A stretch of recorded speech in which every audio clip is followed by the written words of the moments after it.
Lately, I've been posting and creating more content than I ever have.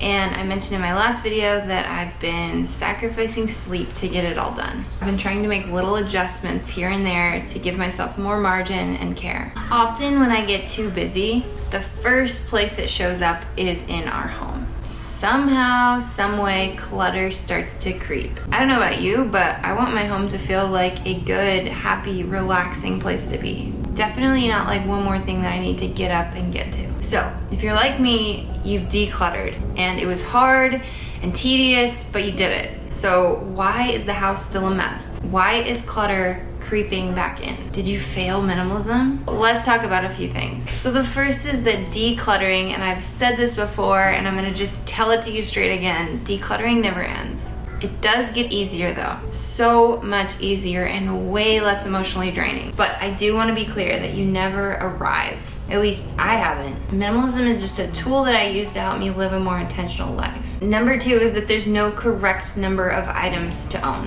What adds value for me is probably not going to add value for you, and vice versa. We have different, ever-changing interests, goals, cities we live in, families and family styles, etc. I think what we do have in common is that we will have to continue to be conscious and intentional of the inventory, as Minimal Mom calls it, in our homes. Minimalism is not an organizing overhaul. You can't hire someone to do this once for you and then just maintain. So, how do we prevent clutter from creeping back in? The first way is to do regular decluttering. In our house, this is how we prevent clutter creep.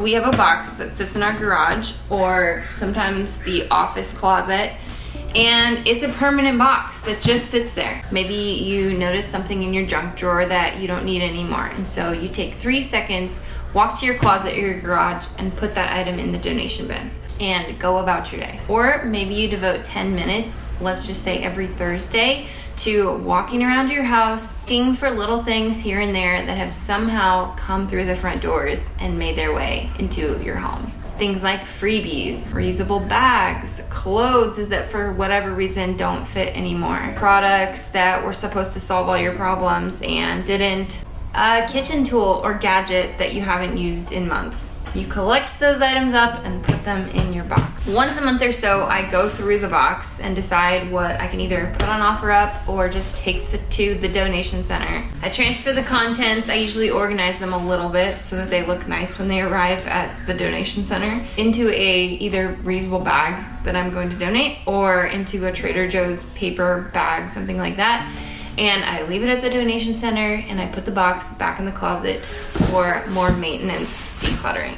The second thing that we do to prevent clutter creep is having a cleaning routine. There is no life hack or secret sauce that I can tell you about that's gonna help you keep your house clean without cleaning it. When your home is simplified, you might be surprised to hear it is quite easy and satisfying to take good care of it. To look around and be like, I've got this, I'm doing it. It's also a practice that keeps my life from getting too busy or chaotic, because I can tell that if the house is a mess, then I'm probably also not being very intentional with my time. My outside either reflects or affects my inside, and it's hard. I don't have it mastered.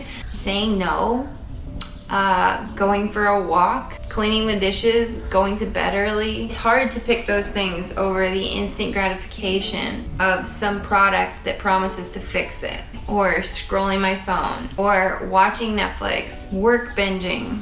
I think that this is so important for my mental health and also for preventing burnout in all areas of my life. Our homes are so important, and it can be very therapeutic to spend a little bit of time each day simplifying and making the space to feel good, to slow down, to relax after a long day, long week, long couple of years. So let's get to it. This is gonna feel so good after.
size of that. This one's even bigger.